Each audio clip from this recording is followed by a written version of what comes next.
Magandang gabi po sa bawat isa. Welcome po sa ating midweek fellowship. So kung meron po kung mga nasa labas, start na po tayo para magpuri sa Panginoon. Sa pinsan pa, palakpakan natin ang Diyos sa kanyang pagtitigan niya, sa kanyang napapaksa sa ating buhay.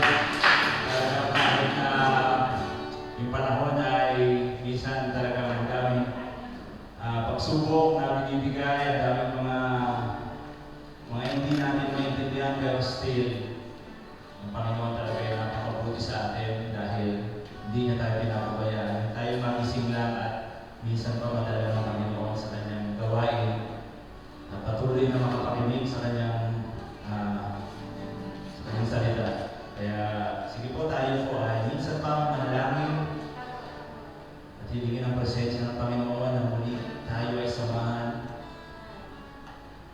Lord God, salamat po muli sa mga oras na ito. Binigyan mo muli ng pagkakataon, Panginoon. Yung pagkakataon, Lord, palagi na kahit hindi namin deserve. Madalas kami kukulang, pero andito pa rin kami, Lord God. Even, Lord, sa aming mga kapatiran na nasa online, sa mga pagbiyahe pa lang, Lord, pauwi pa lamang galing sa kanilang mga trabaho. Salamat, Lord, sa protection mo sa kanilang buhay. Patuloy mong ginagabayan kami. Lord, minsan pa kami ay nalapit sa iyo, magpapakibaba. Humihingi ng haba, Panginoon. Patuloy na inaasam, Panginoon, ang iyong mga reminder sa aming buhay. Kahit na ang buhay namin, Panginoon, ay puno ng takot, puno ng pangamba, Panginoon, puno ng pag-aalala. Pero dahil, Lord, sa mga salita mo na palaging pumapasok sa aming puso, sa aming mga isip, Panginoon, patuloy kami nananatili sa iyo. At patuloy kami nare-remind, Panginoon, na lagi ka namin kasama. Kaya sa mga oras na ito, Panginoon, hayaan mo na alayan ka namin ng mga awitin na patuloy na magtataas sa iyo. Patuloy na ma-glorify, Panginoon, ang iyong pangalan. Hayaan mo kami, Lord, na makalapit. Itulog, Lord, ang aming mga panalangin, ang aming mga papuri, Panginoon. Maraming salamat. Hallelujah. Tayo po yung mahawit. Hallelujah. When life is overwhelming and fear is all I feel, your word that lives inside me reminds me you are here. My hope you restore.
taking no more.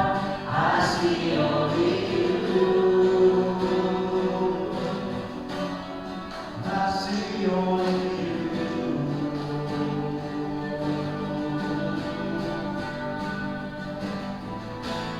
All things are possible in your name. Yes, Lord. All things are possible in your name. Jesus. All things are possible in your name.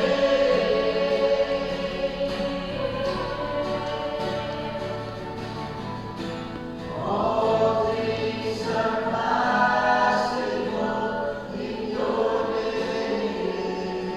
Isa pa mga kapatid. All things are possible in your name.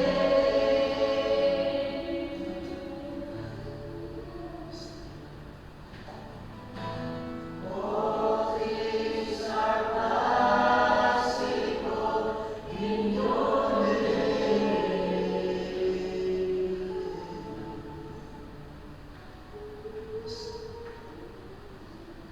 Sige, Panginoon, sa iyong pangalan,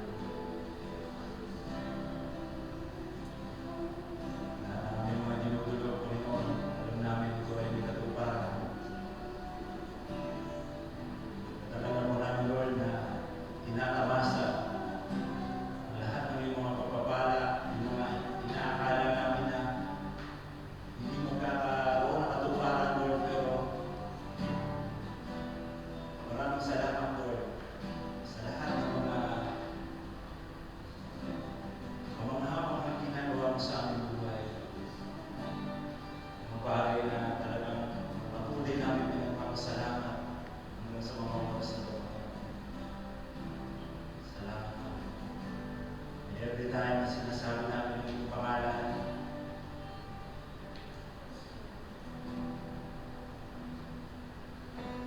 puro mga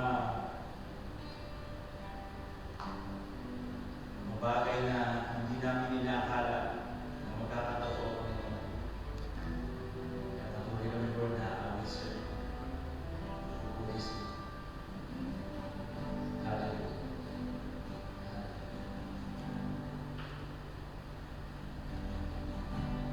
Miracles, wonders, secrets I can contain. They unfold when I speak your name. I'm in awe of your grace. Oh God, oh the lies, the fears and the doubts, oh they melt away. When I call on your name, Jesus, I'm no longer afraid. Oh God, you question my wandering heart, your faithfulness through it all. When I say your name, I see favor rising. When I say your name, my fears they come crashing. When I say your name, you're drawing me in your embrace.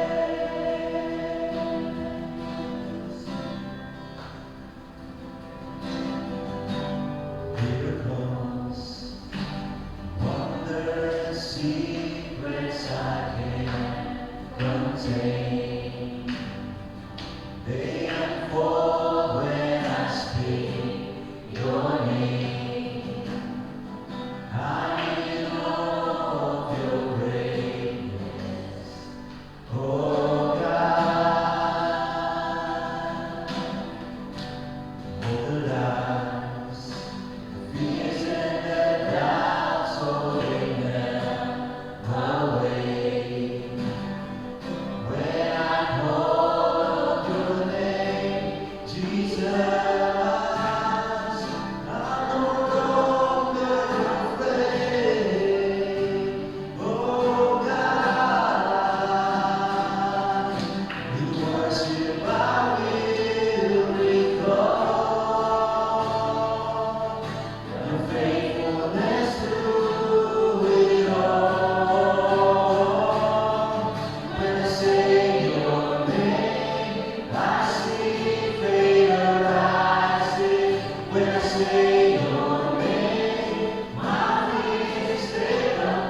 pagsubok na dumarating, Panginoon.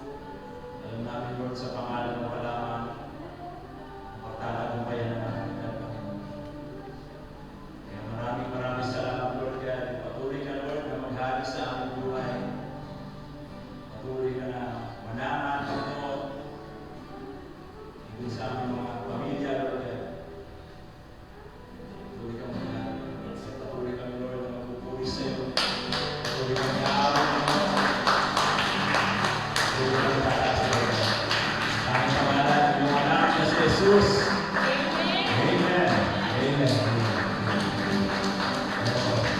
Sige po. Tayo po ay patuloy na magpuri sa Panginoon na habang umawit. Batiin natin ating mga kapatid na matagal po natin hindi nakita. Ayan. Hallelujah.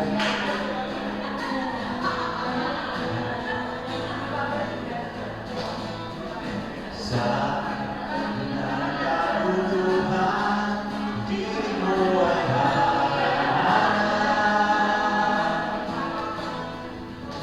Sa templo mo banal, may bagong kagalakan.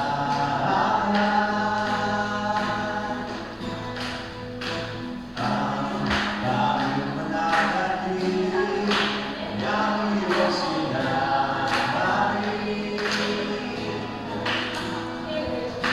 Sa kataas-taasan, ikaw pa rin ang hari.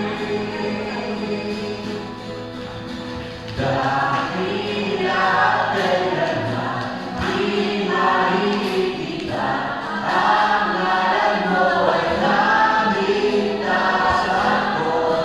Ang iyong kaharian, ang aking nakita, O Diyos na langit ko'y maghalikan.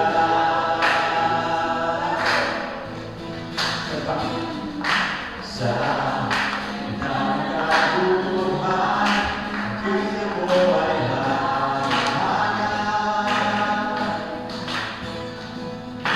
Sa templo mo banal, ang bagong kagalakan.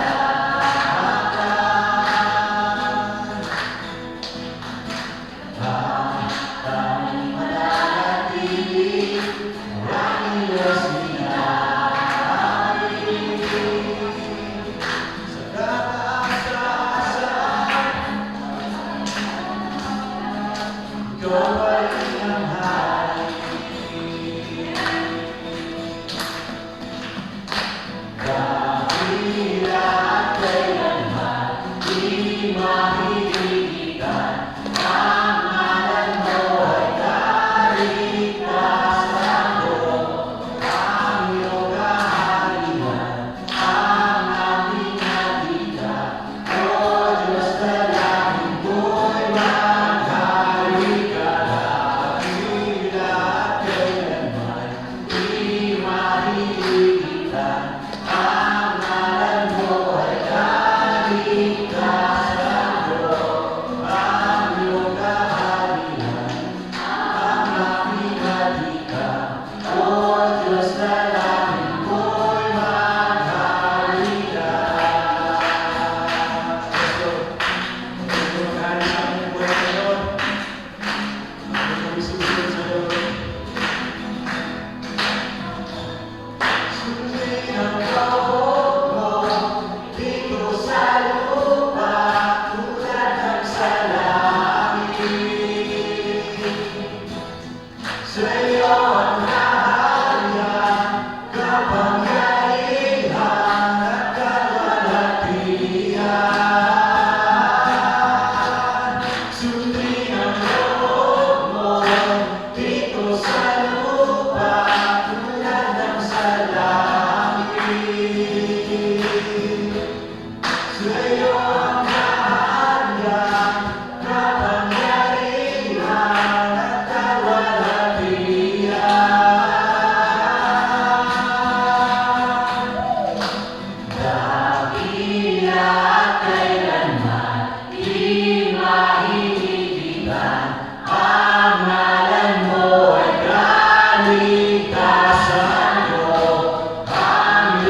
Yun po.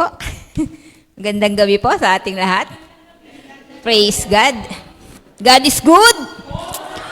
And all the time. God. Talagang napakabuti po ng ating Panginoon Diyos, no? At sa gabing ito, napakapalad po natin. Dahil yung apat po nating mga minamahal na pastora ay present. Wini-welcome po namin si Pastora Weng, siyempre po ang ating nanay, si Pastora Saibel, si Pastora Babes at si Pastor Archie. Yan. Magandang gabi po. At siyempre po yung mga nasa online, isang mapagpalang gabi din po sa inyong lahat. Tawa, nasa mabuti po kayong kalagayan, saan man po kayo naroroon, nasa biyahe man, nasa tahanan man. At siyempre po kayong lahat, magandang gabi. Yun po, sabi nga talagang napakabuti ng Diyos, di ba? Dahil nga sa awitin, sabi, all things are possible in your name. Talagang, pagka po talaga sa Panginoon, walang imposible. At alam ko rin naman po na pinagpala tayong lahat. Amen? At sabi nga, hindi kayo makakarating dito ng safe and sound kung wala ang pagpapala ng ating Panginoon. At sa gabing ito, siguro po, napakarami nating pagpapasalamat sa nagdaang linggo, araw, minuto, bawat oras ng ating buhay ay talagang dapat pinagpapasalamat po sa Lord. Yan. Sino po ba dito yung magbo-volunteer na magpapasalamat po sa ating Panginoon Diyos? Yun. Dahil wala po, yan. Siyempre po talagang biglaan. Magugulat na lang pag tinawag. Yan. Sige po, tawagin po natin si Brother Eli Villagracia.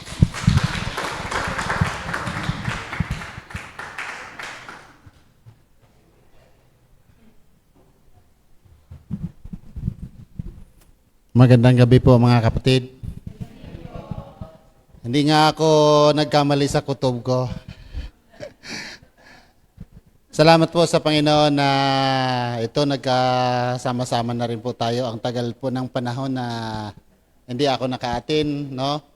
So, kagabi po sa Bible study po namin sa bahay kasama si Ate Au.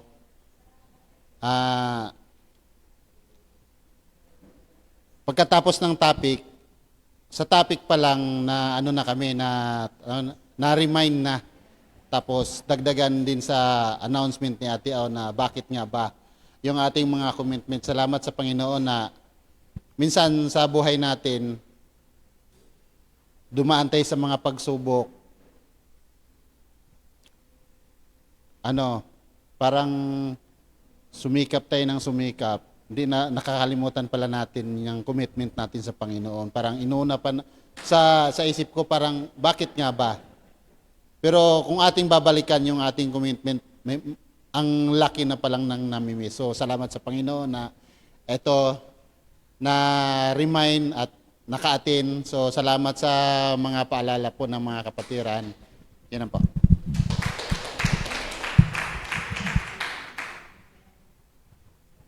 Thank you po, Kuya Eddie. Sabi nga po talaga, sa sobrang busy natin, minsan nakakalimutan po natin yung commitment natin sa Lord. Pero ayan, nandyan naman po lagi talaga yung tao na gagamitin para po tayo ay palalahanan. At i-remind sa mga bagay na dapat hindi natin nakakalimutan mula nang tinanggap natin ang ating Panginoon. Yun po, sige po, tatawagin ko na rin po. Ito miss na rin po nating lahat. Yun, tawagin po natin si Brother Ruel Arjeta.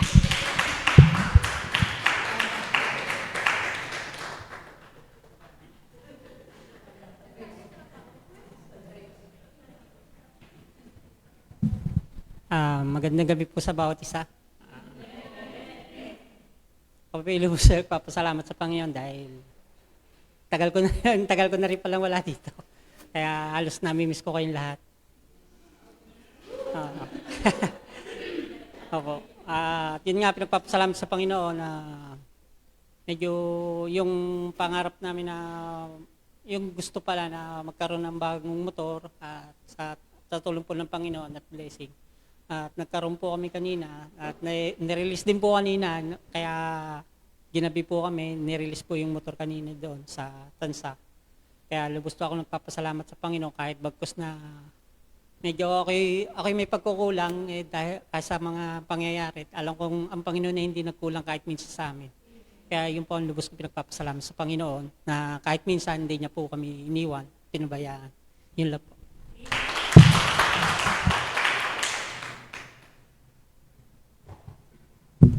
Po, nakaka-amaze po talaga yung Lord sa ginagawa sa ating buhay. Sabi nga tayo ay hindi tapat, pero yung Diyos talaga po, tapat po yan kahit kailan pa man. Hindi niya po tayo pinababayaan at kaya kahit ano man yung minsan na neglect natin, pero still yung God, si Lord nandyan pa rin para tayo po ay ibigay yung ating mga pangangailan kasi alam din naman ni Lord kung ano yung mga kailangan natin at kung ano ba talaga yung mga desire ng ating puso. Yan, meron pa po bang magpapasalamat?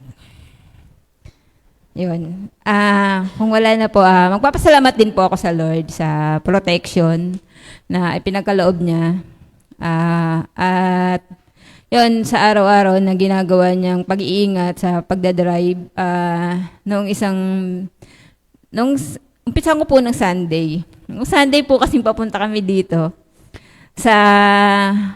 di ba po nag-aanya na kami. Dito po kami, ang labas po niyan yun sa may bukal na. Crossing po siya. Wala naman po sasakyan. May signal light na po ako na kakaliwa po ako. Kasi labas ko po ay Umboy. Tapos, biglang yung L300, dire-diretso. Pero, pares kami nagpreno.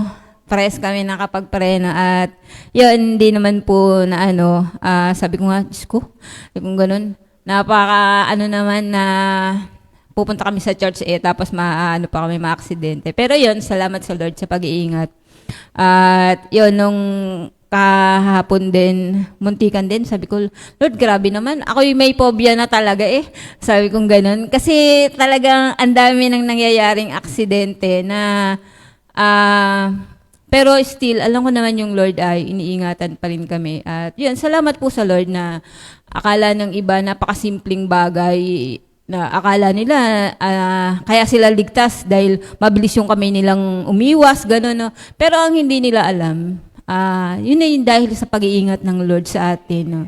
Kaya yun, nagpapasalamat po ako sa Lord. At sige po, sabi nga, it's giving time. Yan. Kaya po tawagin natin ang mag-exhort sa gabing ito, si Sister Lani Makalintal.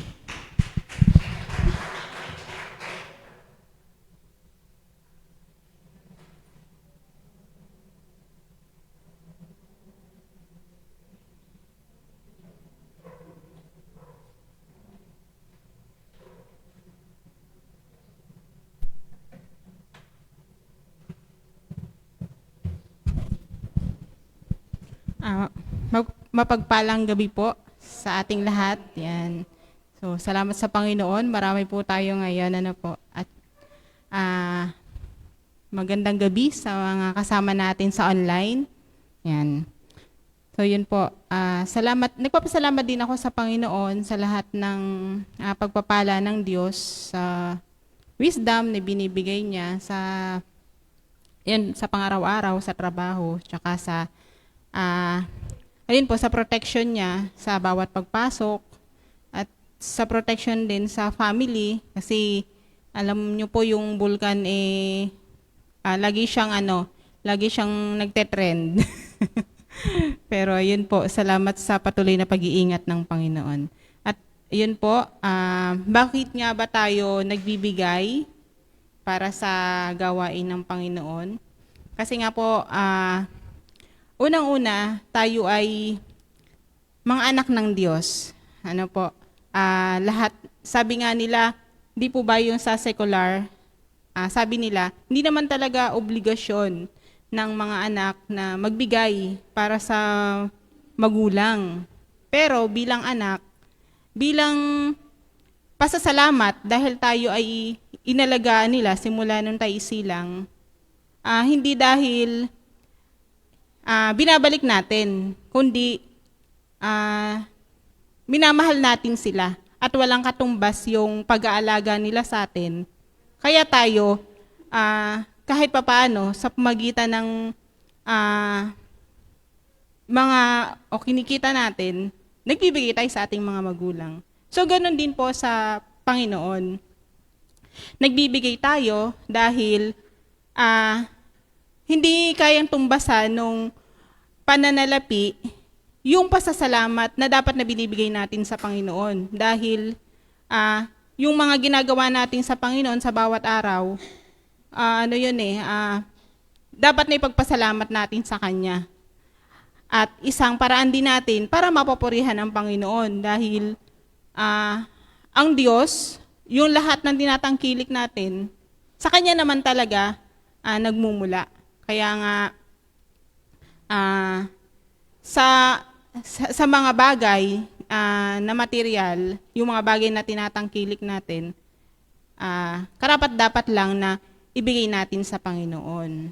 At syempre, bilang nagbibigay para sa Panginoon, kagaya ng mga magulang, di po ba? Syempre, gusto ng mga magulang, hindi tayo nanunumbat dun sa ating binibigay. Di po ba? Kagaya sa atin, mga magulang, di po ba masaya tayo na yung mga anak natin nagbibigay sa atin ng walang kondisyon, na nagbibigay lang dahil naalala tayo. Ayan. So, ganun din po sa Panginoon na nagbibigay tayo ng maluwag sa ating puso at hindi napipilitan. At ito ay pagpapakita din na tayo na pagkakatiwalaan tayo ng Panginoon dun sa mga bagay na binibigay niya sa atin. At sabi nga, hindi naman kailangan ng Lord ng pera, di ba? Pero ito ay para doon sa, bilang isang Kristiyano, bahagi tayo para ma-extend yung kingdom ng God. Kasi ito yung ginagamit natin para maabot yung iba pang mga hindi pa nakakakilala sa Panginoon. At syempre, ginagamit din natin para doon sa pangangailangan ng iglesia. Ayun po. So, kaya po dapat tayo ay nagbibigay para po sa gawain ng Panginoon. Yan po. Masaya po ba tayo sa ating pagbibigay? Sige nga po, tayo po ay tumayo para po magbigay sa gawain ng Panginoon.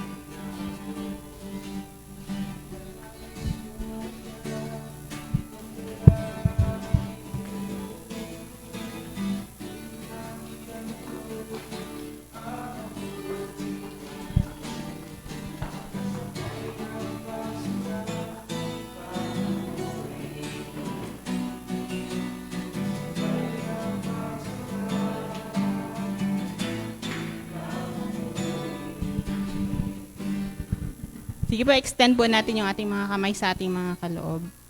Father God, salamat Panginoon sa maghapong ito na nagdaan sa kalakasan na binigay mo sa amin Panginoon at sa katagumpayan sa maghapong ito, O Diyos.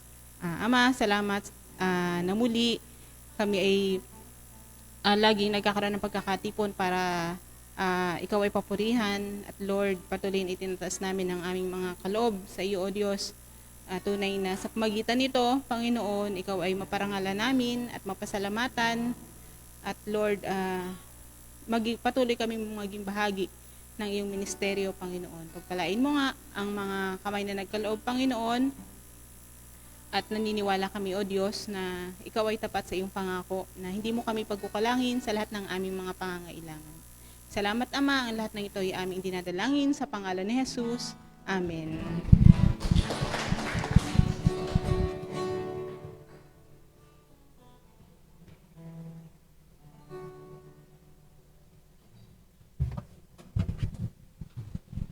Yun po,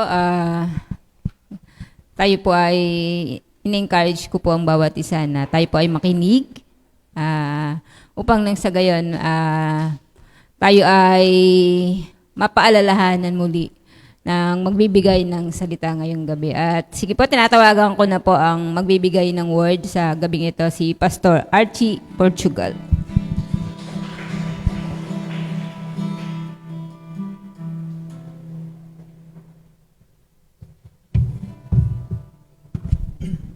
Ayan po, at isang mapagpalang gabi po sa ating lahat. Good evening po. Ayan. So ako din po ay nagpapasalamat po sa ating Panginoon sa panibagong araw at pribilehiyo ulit po na makapag-share po muli ng salita po ng ating Panginoon. So naririnig ko nga po kanina about commitment doon sa ating mga nag-testify. So, yun din po, ako din po ay nagpasalamat sa Lord. At sabi ko nga, may commitment din po ako sa araw na ito, kaya kahit OT, ako po ay lumiban agad sa trabaho. So, sabi nila, hey sir, ba't di ka nag-OT? May church po kami ngayon. At ayun po, salamat po sa Panginoon, sa patuloy na kalakasan, kagalingan, at sa wisdom po na patuloy niya pong ipinagkakaloob sa akin. Ayun po, so mga kapatid, bago tayo magsalita, bago tayo magsimula, ang topic po natin sa gabing ito is about be committed to Him. So, minsan pa, nangyayaan ko pong bawat isa, panandalian tayo po ay yumuko at tayo po ay manalangin. Yes, Lord. Hallelujah, Jesus. Hallelujah, Lord. Hallelujah, Father God. Panginoon, patuloy ka po naming pinapasalamatan at pinupuri sa gabing ito. Salamat sa buhay ng bawat isa. Salamat, Lord, at binigyan niyo po kami ng pagkakataon na ikaw po ay aming mapuri, mapasalamatan, maitaas ang inyong pong ngalan sa gabing ito.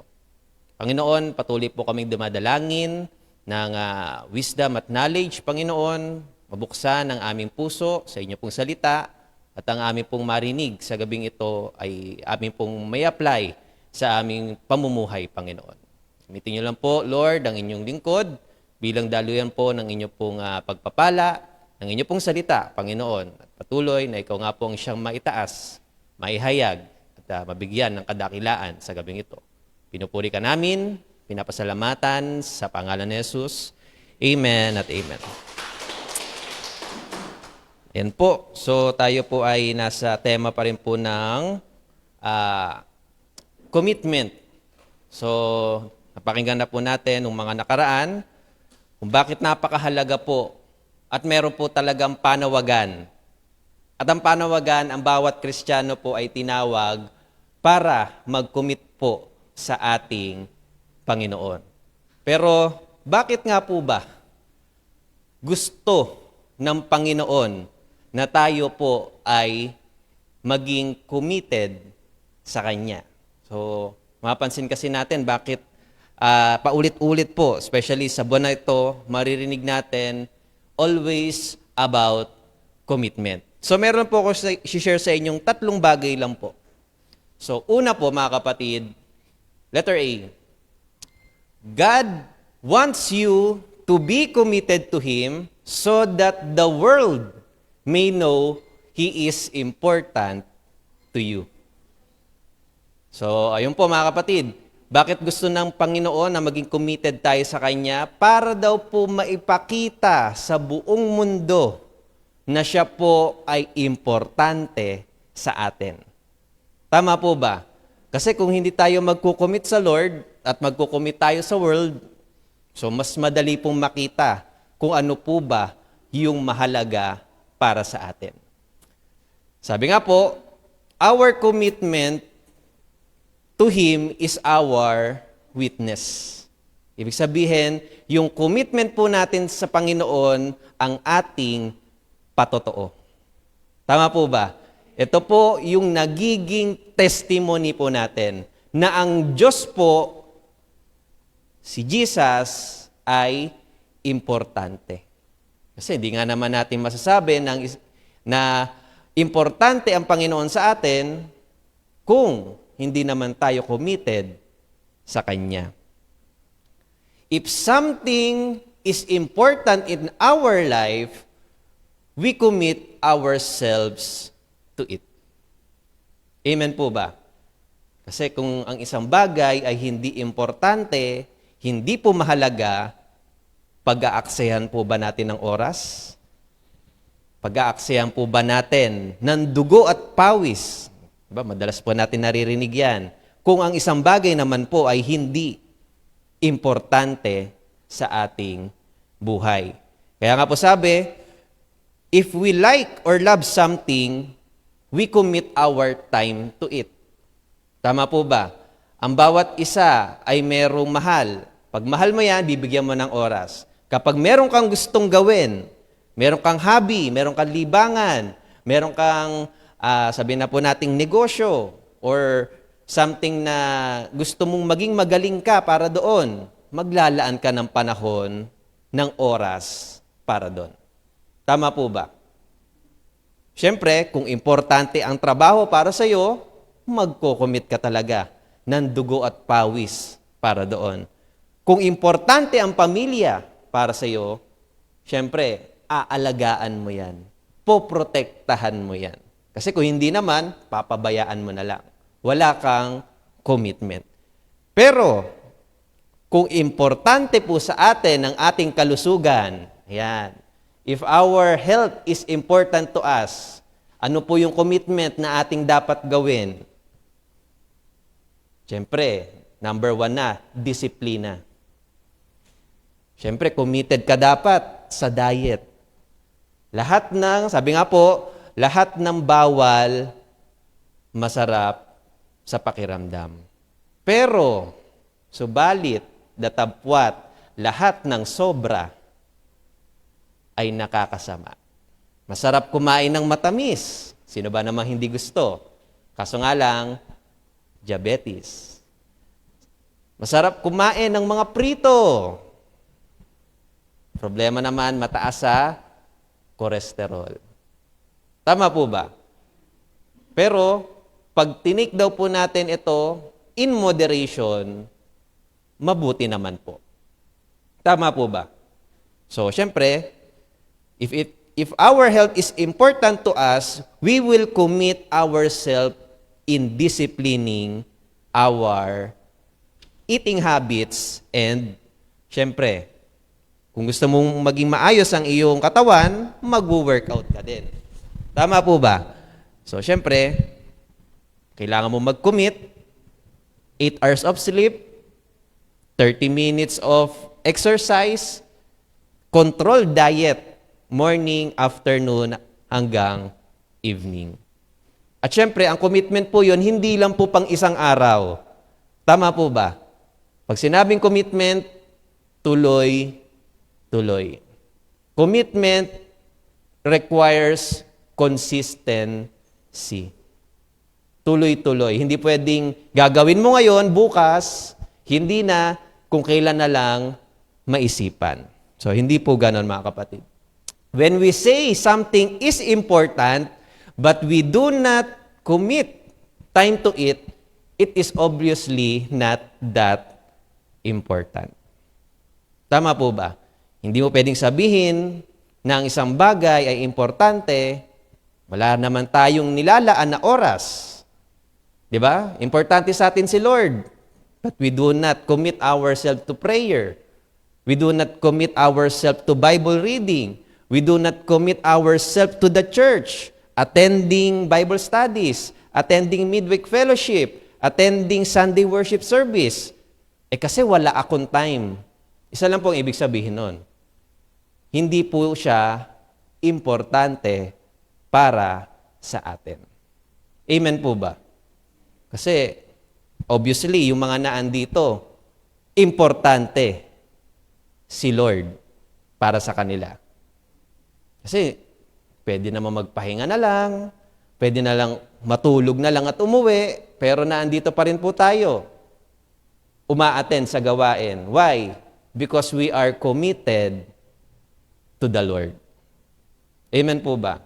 Kasi kung ang magiging motivation lang po natin ay tao, pagod na po agad tayo. Pero pag si Lord, sabi nga po, yung iba yung kalakasan, siya din po yung nagkakaloob. If it is valuable to you, you make the effort to commit. Kahit sabihin mo pang merong makulit na nagre-remind sa iyo, it is still our decision to commit and make effort. May effort po mga kapatid. Kasi kung hindi po natin lalagyan ng effort, kahit anong tulak sa iyo, wala din. Whatever resources you need to appreciate it. So yung effort, meron po yung kalakip na resources. Ano po yung resources na yon? Maybe it's financial, maybe it is our talents na maikomit po sa ating Panginoon. If serving God is important to us, we must commit ourselves to serving Him. Hindi pwedeng sabihin nating importante si Lord, pero hindi naman tayo naglilingkod at nagpapagamit. Importante si Lord. Paano pag tinanong, anong ginagawa mo para kay Lord? Wala. Importante ba siya? Siyempre, hindi. Why? Because we are not committing ourselves to Him. Tama po ba? Kapag mahal po natin, we will make an effort para maipakita na talagang mahal po natin. Tama po ba? Sa mga mag-asawa, imposible na minahal ka niyan nang wala yang ginawa. Tama po ba? Walang effort, imposible. Hindi naman pwede nagkatitigan lang kayo na forever. Parang imposible naman po yon. Tama po ba? So meron pa rin pong action. Kaya nga po yung commitment, may kasamang action. What we commit and how much we commit shows how much value our relationship with Him. So, hindi lang basta commitment. Ano yung ikino-commit natin at gaano tayo nagko-commit sa Panginoon. Kaya nga po yung mga nagfo-full time, ito daw po yung mga taong sobra po yung kayang ibigay sa Panginoon. Kasi buhay na po nila yung kanila pong inilaan sa Panginoon. So actually, hindi na po yung kayang tumbasan ng kahit anong material o financial na bagay. Kasi buhay na po yun eh. Meron pa po bang makakapantay po doon? Wala na po. Kaya nga, how and what we commit shows kung gaano po talaga natin binavalue yung ating relationship sa Panginoon. When we are committed to coming to church, yan, tulad po na sinabi ko kanina, kapag tayo po ay committed sa pagpunta sa simbahan, we show to others that God is important to us. Lalo na kapag Sunday, no? Pag Sunday pa naman, yan pa naman yung pinakamadaming magyayaya para tayo ay lumiban sa pag-attend ng service. Tama po ba? Kasi sa mundo, yung Sunday ang pinakalibre sa kanila. At yung iba naman, pinaka-busy para sa kanila. The most valuable commodity na pwede po nating magamit at ma-offer, maibigay, maicommit sa Panginoon is our time. Tama po ba? Kapag tayo po ay naglalaan ng time sa prayer, we will commit our time. Yung pagbabasa, salamat na lang po kung tayo po ay nakakasabay po sa ating daily reading. How much time ang inilalaan po natin sa pagbabasa? How much time in reflection? How much time in journaling? Imposible naman pong umabot tayo ng 1 oras. Tingin ko po walang umaabot ng 1 oras dito sa pagbabasa. Kasi parang hindi na talaga kaya. Pero yung daily reading, yung iba pa nga, bonus na. Yung iba nanonood pa, nakikinig pa ng salita ng Panginoon during the day. Pero alam niyo po yon, yung time in prayer, in worship, in devotion, that is the most valuable commodity that we can offer because we are using our time. Pangalawa po, so tatlong bagay lang po ito mga kapatid. Pangalawa po, God wants you to be committed to Him. Bakit? So that He can strengthen you to become what He created you to be. So, ibig sabihin po pala, pangalawang reason, bakit gusto ng Panginoon na mag-commit tayo sa Kanya para tayo po ay i-strengthen to become what He wants us to be. Alam ko po, napadaanan ko na po ito nung Sunday, pero bakit po? Because commitments affect what our life will become or will be. Tama po ba? Kung ano daw po yung ating ginagawa ngayon ay the total of the previous commitment na ginawa po natin yesterday. Kung saan po natin ikinomit yung sa ating sarili yesterday, ano po yung mga pinagkaabalahan natin yesterday, is what we are today. Tama po ba? So in short, whatever you are today is what you spent your time doing or becoming yesterday. So in short, dun sa mga doktor, so bakit sila doktor ngayon? Dahil nag-commit sila na mag-aral ng medicine. Kung sila po ay lawyer, they committed their time studying the law. So in short mga kapatid, if we want to be successful, most of the time, whatever you want to be successful in, you will have to commit time to it. Kaya yung iba sabi, ayoko mag-serve kasi wala akong talent. Ayoko mag-commit kasi hindi naman ako magaling. Actually, wala naman pong magaling dito nung una tayong dumating. Tama po ba? Lahat pa nga tayo, in doubt pa nga eh. Pag sinasabi nilang, uy, magaling ka kumanta. Ay, hindi ako magaling. Di ba? Pwede kang mag-share ng Word of God. Ay, ayoko, nahihiya ako. Nauutal ako magsalita. Pero pansinin niyo po, doon po sa mga nag-commit, doon po sa mga nabigyan ng pagkakataon, at tinake po yung opportunity na yon, nasaan na po sila ngayon? Aminin po natin, nasa ministry na tayo. Yung iba pa nga po, nasa head pa nga po ngayon. Pero isa po yan sa mga nagsasabi dati, bakit ako? Ba't ako? Marami naman dyan. Di ba? Lahat pa naman na naandito, nahihiya. Actually, kahit ginagamit, nahihiya pa rin eh. Minsan, nagda-doubt pa din. Di ba? Pwedeng yung katabi mo, siya yun. Nagda-doubt yan, pero still, nagko-commit at nagpapagamit sa Lord. Amen po ba?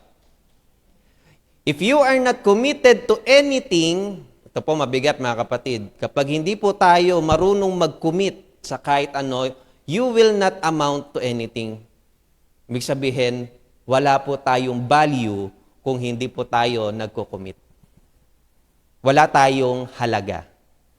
Di po ba parang ansakit naman nun?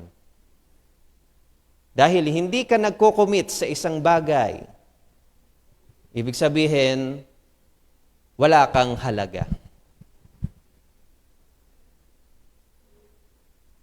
In short, kahit sa Lord, kung di ka magko-commit sa Kanya, di ba parang mawawalan tayo ng halaga. Kahit sa tao, kung hindi ka nagko-commit sa Kanya, masasabi po ba natin na siya po ba ay merong halaga? Wala po. Kasi nga, wala kang nilalaan na effort, hindi ka nagbibigay, one of your most valuable commodity, your time, you cannot really say that something is important to us. Ito pa naman yung trabaho ni Satan. Ano pong trabaho ni Satan? Satan knows these things. Alam niya po yung A at B na yan, na gustong-gusto ng Lord na tayo ay gamitin, dahil siya din po yung magpapalakas, gusto ng Lord na tayo ay gamitin para to become the person He wants us to be. Pero ang problema, ang trabaho ni Satan, simple lang. Pigilan tayo na gumawa ng mga commitments sa Lord. Ito pa naman po yung time, yung generation na napakabilis. Even, alam niyo po yon, yung focus, napakaikli. Tama po ba? Minsan kausap mo lang, maya-maya lumilipad na yung isip. Even decision makings, ano na din po, pabago-bago na. Hindi na po katulad dati. Pag napapanood ko nga po, mga kapatid, yung type ng loyalty, obedience, yung commitment ng mga tao dati, patay kung patay. For the commitment, for the things they believe into, kaya po nilang ibigay. Sa atin ngayon, minsan, to see is to believe. Minsan, ayaw pa rin maniwala. Tama po ba? Sa mga Kristiyano pa naman po, baliktad. If we want to see, we have to believe first. Pero si Satan, ang trabaho niya, ayaw niya pong mag-commit ang mga Kristiyano, kaya bibigyan niya po ng mga troubles, bibigyan niya po ng mga pagkakabisihan, choices. Kaya nga po napakahalaga po sa atin, we know our commitment in the Lord. Ayan. Nawala yung ayan.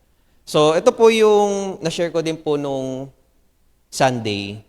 So, bakit po napakahalaga po nito? 2 Chronicles chapter 16 verse 9, the eyes of the Lord range throughout the earth to strengthen those hearts whose hearts are fully committed to Him. So, napansin po ba natin? Paano tayo papalakasin kung tayo po mismo is ayaw po natin magpa-commit sa Kanya? Medyo mabigat po yan. Ang nakalagay po dyan, fully committed to Him. So, ibig sabihin, siguro pag half-hearted lang o partial lang, we cannot really experience that strength na manggagaling po sa Panginoon.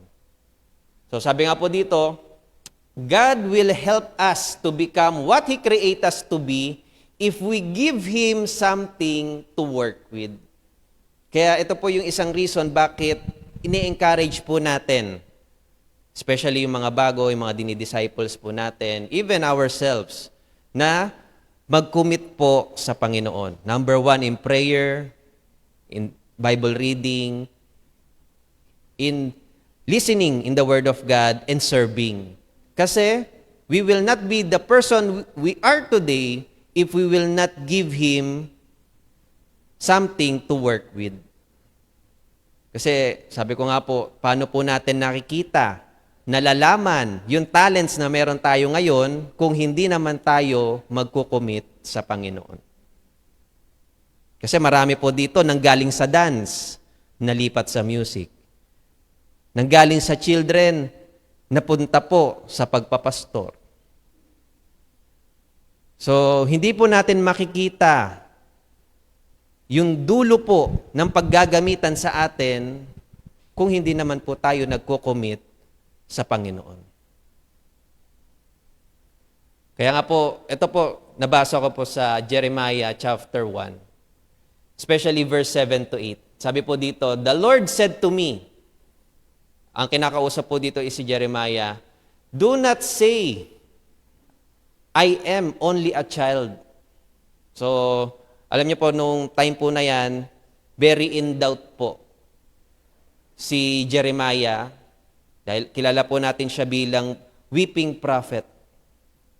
Yung puso niya po talaga ay nagdurugo dahil sa mga kaganapang nangyayari po sa kanya pong bayan.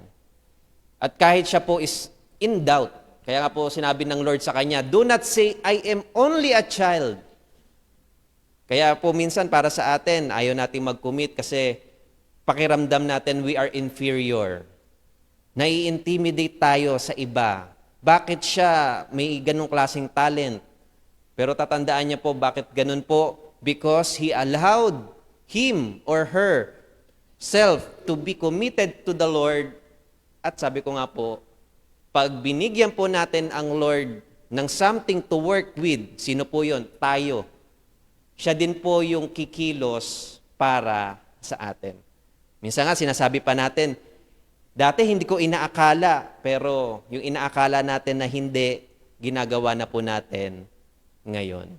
You must go to everyone I send you to and say whatever I command you. Do not be afraid of them, for I am with you and will rescue you. So napansin niyo po yun? Kapag tayo po ay committed sa Panginoon, He is the one who will strengthen us, He is with us, and He will rescue us. Hindi niya po hahayaan na mapahiya po ang kanyang mga anak, especially yung mga committed sa Kanya. And letter C po, namamatay yung aking monitor. Hindi ko kita eh. Namatay ata kay GE. So, ano na po bang nakalagay dyan? Yan. So, letter C. So, last po. To be fully committed, Jesus has to be first. Ayan. So, syempre, kung gusto nating maging committed talaga, hindi lang po committed sa tao, hindi lang po committed sa ministry, hindi lang po committed sa church. So, kailangan, number 1 po, maging committed tayo sa Panginoong Jesus. So, sabi nga po sa Matthew chapter 22, 37 to 40, Jesus replied, "Love the Lord your God with all your heart and with all your soul and with all your mind. This is the first and greatest commandment." Ibigay daw po natin sa Panginoon yung pagmamahal, yung ating puso, yung ating kaluluwa, yung ating buong isipan, nakafocus lamang po sa Kanya. If you are fully committed, Jesus must be first in our life.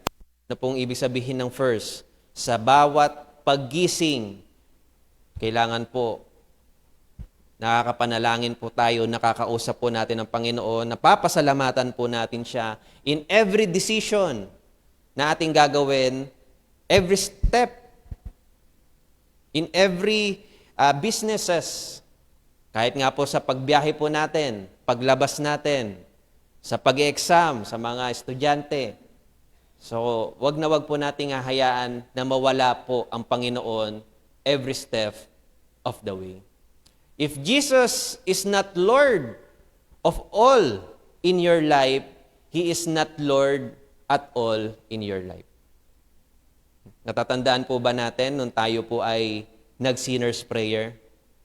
Kasamang-kasama po doon yung panalangin na hinahayaan na po natin ang Panginoon ang maging number 1, ang manguna, magmaniobra po ng ating buhay. The fact na sinabi po natin, Panginoon, Lord, ibig sabihin, we are already submitting and worshiping in reverence to God. Sabi nga po, Jesus cannot be almost first. He must be always first. Hindi naman po natin pwedeng sabihin, parang buntis ako. Meron po bang ganon? Baka busog lang talaga, no? Or, ayan, lumaki lang. Pero wala pong ganon. It's either all or nothing at all. You cannot say He is almost first. He is either all or nothing at all. Parang kanta lang no? It's all or nothing at all. We have to choose because we cannot serve two masters. And lastly, mga kapatid, make Jesus first in our life. Ilang naman po yun Pagdating sa commitment, hindi na po natin papahirapan, si Jesus po talaga ang number 1 sa ating buhay.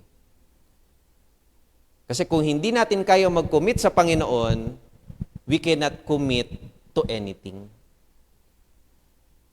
At sabi ko nga po, napakalaki po ng benefit ng pag-serve, pagkukumit sa Panginoon na hindi po nakikita ng iba. Why? Maybe dahil hindi po nila nakikita na ang Lord ay importante po para sa atin. Nakita niyo po yung letter A kanina? Ano ang reason why God wants us to commit? So that the world may know He is important to us. Kung hindi naman po natin ipinapakita, hindi naman natin binibigyan ng oras, hindi po tayo nagsasacrifice at nag-e-effort, hindi po talaga nila malalaman na importante ang Panginoon para sa atin. Pero pag nakikita po nila sa buhay po natin, laging kasama si Lord, hindi tayo nahihiyang mag-pray kahit tayo po ay nasa labas. Doon pa lang makikita na po nila na ang Lord is our priority. Amen po ba? And yun po mga kapatid, sa maikling topic po na ito, at sa mga topic na ating narinig, at maririnig pa, hopefully mga kapatid, ganun din po sa mga online viewers po natin, na tayo po, tulad ng sinabi ni Pastora Babes no Sunday, there is a call. Meron pong panawagan. At ang panawagan po yon ay para sa lahat ng Kristiyanong tumanggap sa Panginoon. Meron po tayong commitment na gagawin para sa Kanya. We cannot say we love God if we cannot commit to Him. Sige po mga kapatid, tayo po ay yumuko at tayo po ay manalangin. Panginoon, nagpapasalamat po kami sa gabing ito. Thank you again, Lord, for reminding us, for giving us your word, na patuloy na ikaw nga po ang siya magi-strengthen po sa amin, especially kung ang aming mga puso ay nakafocus, nakakomit po sa inyo. Lord, alam po namin napakarami naming pagkukulang, pero Lord, sa panahon ng aming kahinaan, ikaw po ang aming nagiging kalakasan. Help us, Lord, na kami po ay makapag-commit sa inyo, maiwaksi, maitaboy po namin ang mga deceivement, pandideceive ng dyablo ni Satanas for making us too busy, giving us a lot of options, hindering us from serving you, Panginoon. Pero Lord, sa gabing ito at sa mga susunod na araw, Panginoon, we are committing ourselves. Ano man ang mangyari, Panginoon, madapa man kami, manghina man kami, patuloy kami na maglilingkod at magsaserve po sa inyo. Lord, continue to strengthen our hearts. Marami pa po kaming pagdadaanan, marami pa kaming mga problema na kakasalubungin, pero Lord, pangako mo po sa amin, hindi mo po kami iiwan ni pababayaan man. Patuloy po kami sa gabing ito na magpupuri, magpapasalamat at dadakila po sa inyo pong pangalan. Tuloy ng bawat isa ay puspusin niyo po, Lord, ng inyo pong Santong Espiritu. Hindi po namin makalimutan ang bawat salita, Lord God, na amin pong napapakinggan. Maging encouragement po ito para sa amin at magamit din po namin itong encouragement para sa iba. Continue to use us mightily, Panginoon, and continue to let this church make more disciples. Make more churches, Panginoon. At Lord, to make your will be done on earth.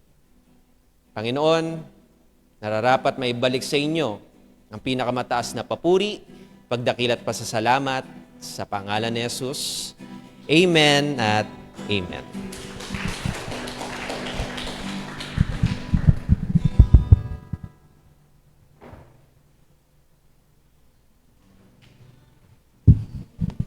Yun, maraming salamat po, Pastor Archie, sa word of encouragement para sa ating lahat, no? At sabi nga po talaga, kailangan po, committed po talaga tayo sa ating Panginoon Diyos. Kasi, yun po, sabi nga po doon sa, the most valuable commodity we have is our time. Talaga, totoo naman po yun talaga na ang pinaka-importante po na maibibigay po natin pagka tayo po ay pumapasok sa isang commitment is yung ating time. Yun po yung talagang mahalaga na kailangan natin na maibigay sa ating Panginoon. Lalong-lalo na po sa ating Panginoon Diyos, no? At yun, sabi po, make Jesus first in our life. Totoo po yun.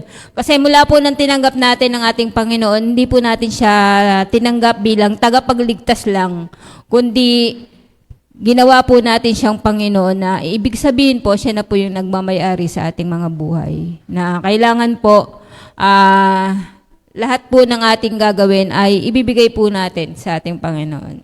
At yun po, meron po tayong announcement. Yan. Diba ako po tayo? T40, graduation na po. Congratulations po sa mga gagraduate na umattend dito sa T40. At yan po, sa Sunday, ang ating dawn prayer, support po tayo kung maaari po.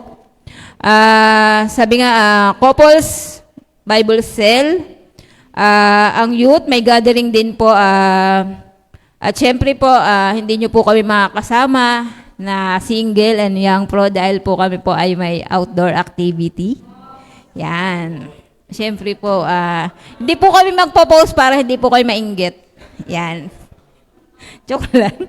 Yan. At syempre po yung t-shirt po natin, ito po ay hanggang Sunday na lang po. Kung sino po yung magpapaprint pa, sabihin lang po natin sa ating mga admin kung sino po yung gustong magpa-print para po sa ating t-shirt.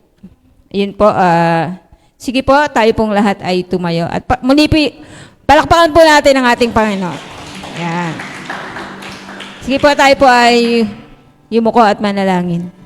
Yes, Lord. Hallelujah, Jesus. Hallelujah, Lord God. Salamat po, Lord God, sa gabing ito na dinako mo ang bawat isa upang maka-attend sa gawain ito, Lord God. Tunay nga na salamat dahil na-remind po ulit kami sa commitment na pinasok namin na mula nang tanggapin ka namin bilang Panginoon at tagapagligtas, Lord God. Salamat, Lord, sa nagbigay ng mensahe sa gabing ito kay Pastor Archie na ginamit mo upang ma-repress ang aming mga commitment na ginawa namin commitment para sa iyo, Lord God. Salamat, Lord, at nawa sa gabing ito kayo po ang mag-ingat sa bawat isa na sa aming uuwian, Lord God. Nawa ang abutan namin sa aming mga tahanan ay may mga ngiti sa kanilang mga labi, Lord God. Salamat sa buhay ng bawat isa na naka-attend, Lord God, sa gabing ito, Lord God. Sige po, itaas po natin ating mga kamay. Tayo po ay manalangin. Nawa, pagpalain kayo na at ingatan ni Yahweh, kahabagan at naway subaybayan, lingapin at nawa bigyan kayo ng kapayapaan ngayon at magpakailanman. Amen.